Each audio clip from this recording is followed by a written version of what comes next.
The thought atmosphere is a real, substantial thing, and has in it all that makes the body.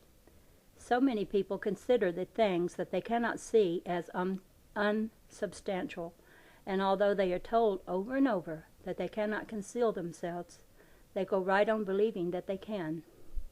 Did Adam and Eve conceal themselves when they were hiding from the Lord or law of God? It is well for us to know the truth that we carry around with us the open book of our lives, out of which all men read, whether we realize it or not. Some people are good thought readers, while others are dull. But all can read a little, and we cannot conceal ourselves. Also, our thought atmosphere is constantly precipitating its slowly cooling words on our body, and there it is seen by all men. We can, with a little practice, feel the thought force of this atmosphere that surrounds us, and gradually gain a realization of its existence as real as that of the outer world. I have learned that just as man may touch the earth with his feet, so on the wings of aspiration may he soar to celestial heights. Like those of old, he may walk the earth and talk with God, and the more he does so, the more difficult it will be for him to discover where universal life ends and where individual existence begins. When man forms an alliance with God through spiritual understanding, the boundary line between God and man disappears. When this point is reached, man will know what God meant when he said, "I and my Father," what Jesus meant when he said, "I and my Father are one." The great philosophers through the ages have accepted the idea of man as a trinity, but it never was their belief that he has a triple personality. They have considered him a being who in his nature is triune. The tendency to personalize all things has degraded that which is called the Blessed Trinity into the impossible conception of three in one, when it can be best understood as the omnipresence, omnipotence, and omnificence of the universal mind, God. As long as men consider the Blessed Trinity as three persons in one, and as something that must be accepted even though it cannot be explained, they will dwell in the wilderness of superstition and thus of doubt and fear. If the triune nature of God is spiritual rather than physical, then the Trinity in man must be seen from a mental rather than a material point of view. One of the wise philosophers has said, despising everything else, a wise man should strive after a knowledge of self, for there is no knowledge that is higher or that brings more satisfaction of power than a knowledge of his own being. If a man knows his real self, he cannot do otherwise than discover his latent possibilities, his concealed powers, his dormant faculties. Of what avail if a man should gain the whole world and lose his own soul? His soul is his spiritual self, and if he truly discovers his spiritual self, he can build a whole world if he is serving his fellow men by so doing. I have learned that he who would attain the ultimate goal must search the depths of his real self, and there he will find God, the fullness of all good.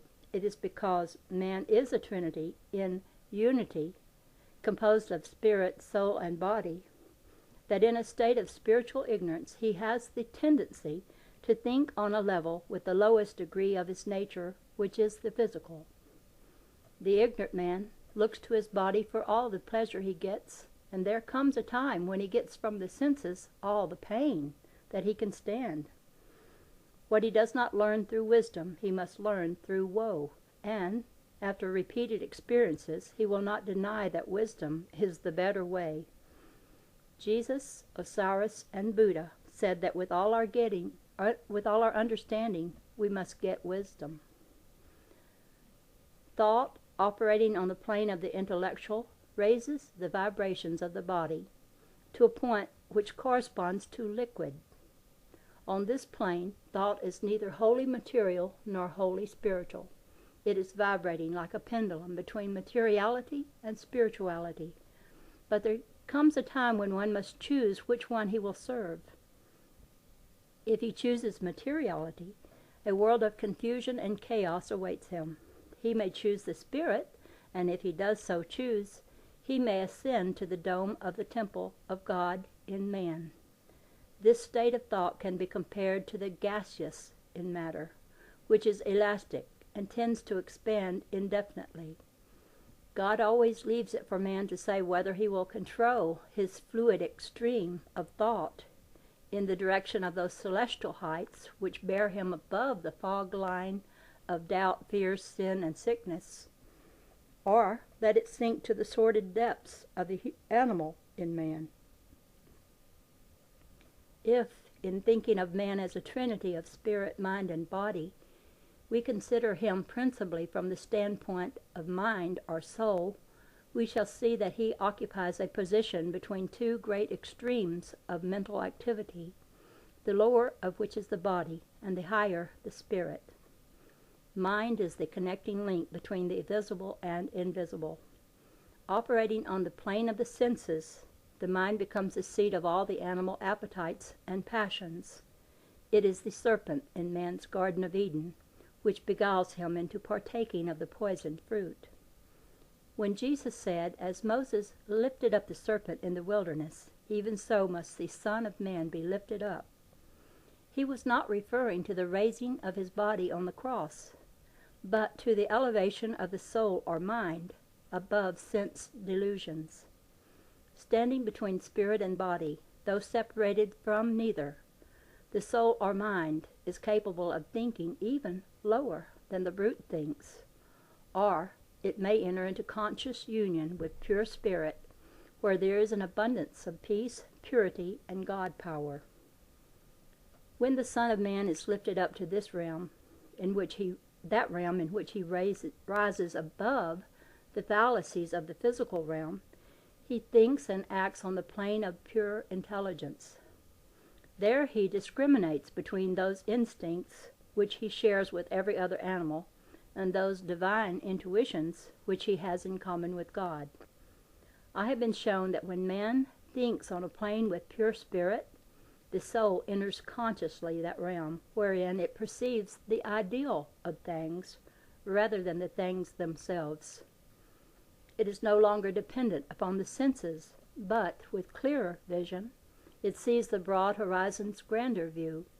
It is here that truth is revealed by divine intelligence and speaks the inspiring and health-giving message. When the Son of Man has been lifted up from the depth of his material world and has been surrounded by pictures of tranquil beauty and refinement of the mental world, after a time he is seized with a healthy dissatisfaction, and the ever upward urge of the soul bears him to higher realms.